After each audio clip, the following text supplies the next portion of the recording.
Yo, what's going on, APUSH peeps? We have period 2 from 1607 to 1754. We're going to cover this bad boy in 10 minutes or less, and I will go over everything you need to know about period 2. Before we begin, it's shout out time. Huge shout out to Mrs. Jones's class in New York. I love this term that you came up with, the fill in the blank notes. You call them Norris notes. I think that is the coolest thing ever. So thank you for using my materials. Best of luck to you all. You are geniuses, and you will do great on the exam in May. I appreciate your support, so thank you very much. All right, let's talk about European goals during this time. The Spanish, it's very important to be able to contrast the goals of the different European countries. The Spanish sought tight control, and they sought to convert natives and gain gold. So they came here for money. Now, the Dutch and the French, they had similar goals. They sent fewer settlers, and they established trade alliances, as you can see with this picture. This French dude or Dutch, I'm not sure which one, was trading with this Native American. And they often intermarried with Native Americans, and they especially traded furs, beaver furs. So they built this huge trade alliance with Native Americans. Now the English, they're going to be different than the other two. They established colonies that heavily relied on agriculture, specifically tobacco. And you see this gentleman smoking a tobacco pipe. That will be very important in the Chesapeake, which is made up of Virginia and Maryland. Now, they also sent many men and women to populate the colonies. They sent more population than did the Spanish or the French. And they often had hostile relationships with the natives. So out of these groups, the English sent the most amount of people, and they also had the most hostile relationship with the Native Americans. All right, British colonies rarely intermarried with natives and Africans, unlike the Spanish and the French, and they established a rigid social hierarchy that developed. And rigid means you cannot move. So basically, wherever you were, socially wise, you would remain there for life. Now we have the emergence of the Atlantic slave trade. This is the Middle Passage part of the Columbian Exchange, and this was caused by several factors. And here is a ship that African slaves were transported on to the Americas. Some of the reasons include racial superiority, a lack of indentured servants, and this is especially true in the Chesapeake following Bacon's Rebellion in 1676. Natives were also harder to enslave. They had higher mortality rates due to not being immune to diseases, and they also were able to run away and live off the land better. And there was a huge European demand for goods, and these goods were very labor intensive. So definitely be familiar with those reasons for the increase in slavery. So what were the impacts of African slavery? Well, this leads to a desire for more land. This will really be a theme throughout America's history up until the Civil War. And this will lead to conflicts with Native Americans. And Africans also use covert or passive and overt forms of resistance. So there would be rebellions. Those were pretty rare. But more likely than not, Africans would resist slavery by working slowly, breaking tools, running away, doing more passive or less overt forms of resistance. All right, let's dive into the different British colonies. In New England, we had Puritans that sought to establish a like-minded or homogeneous community. So basically, they wanted everyone to think the same. They had a mixed economy based on agriculture and trade. Think about it, Boston, Massachusetts, it's on a port, so they were able to trade quite a bit. They had longer life expectancy than other areas and more families. You were more likely to see grandparents in New England than you were in any other colony. Jumping over to the middle colonies, one of the colonies was Pennsylvania, founded by this dude, William Penn. And they tended to be religiously, ethnically, and demographically diverse. They focused on growing crops, especially cereal or grains. Lots of wheat they would grow. And jumping over to the southern economies, Chesapeake, again, is made up of Maryland and Virginia, and those are part of the southern colonies.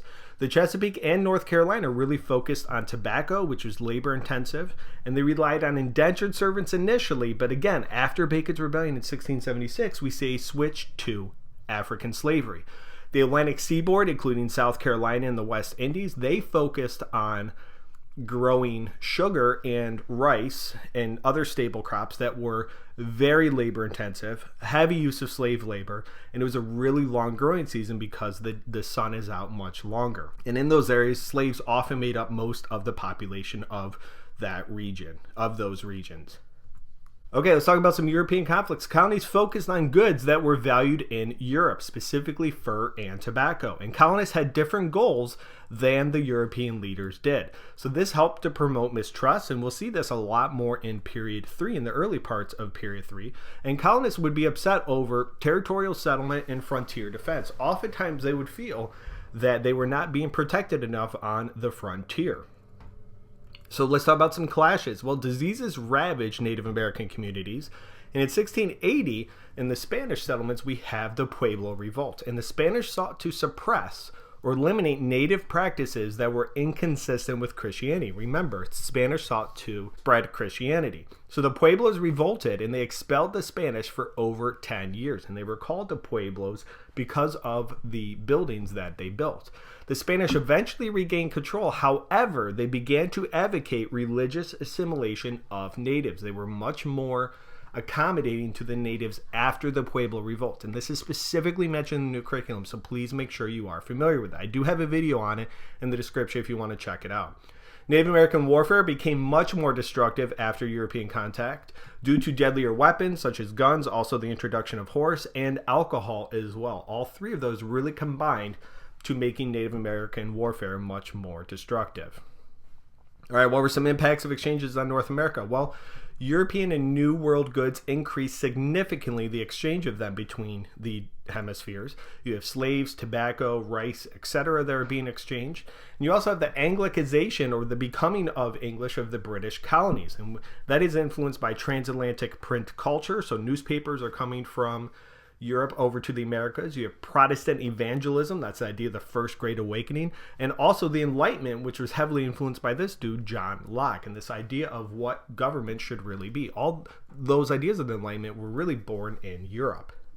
We see similar laws, cultures, institutions, and government develop within the British colonies, and Britain sought mercantilist policies. And mercantilism is when the whole purpose of colonies is to make money for the mother countries. However, this is not always successful. You see many colonies resisting by smuggling, and it is especially true in the British colonies. Lots of smuggling. You also have Britain's policy of salutary neglect, which was coined by this dude, Edmund Burke, which basically means Britain was indifferent. And for a very long time, Britain kept its hands off the British colonies as long as they were making money. So eventually, when this ends in period 3, we'll see lots of resistance. So what were colonial arguments for resistance? Well, it's the idea of self-government, and there was a lack of representation in British Parliament, and also ideas like liberty from the Enlightenment. And religious independence and diversity, there's less of an importance in the colonies of the Anglican Church, and that will make the power of the king decrease during this time. And also there's perceived corruption in the British imperial system. All those factors lead to increased resistance, which will really come to fruition in period 3. All right, let's do a quick recap. Spanish, French, Dutch, English. What were their imperial goals and relations with natives? What were reasons for Atlantic trade and increase in slavery? British colonies, the economy, population, characteristics, etc. Be able to describe them. Colonial versus imperial goals. How were they different? How were they similar? Pueblo Revolt. What was up with that one? And what was early forms of resistance by British colonies? All right, we'll do a short answer practice before we leave if you're interested. Part A, briefly explain one goal of English colonization. Part B, briefly explain one English goal that differed from other European powers. And Part C, briefly explain one impact of English colonization in the Americas.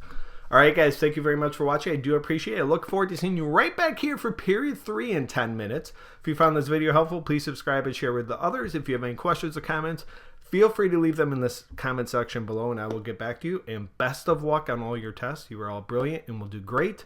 And thank you for watching. Have a good day.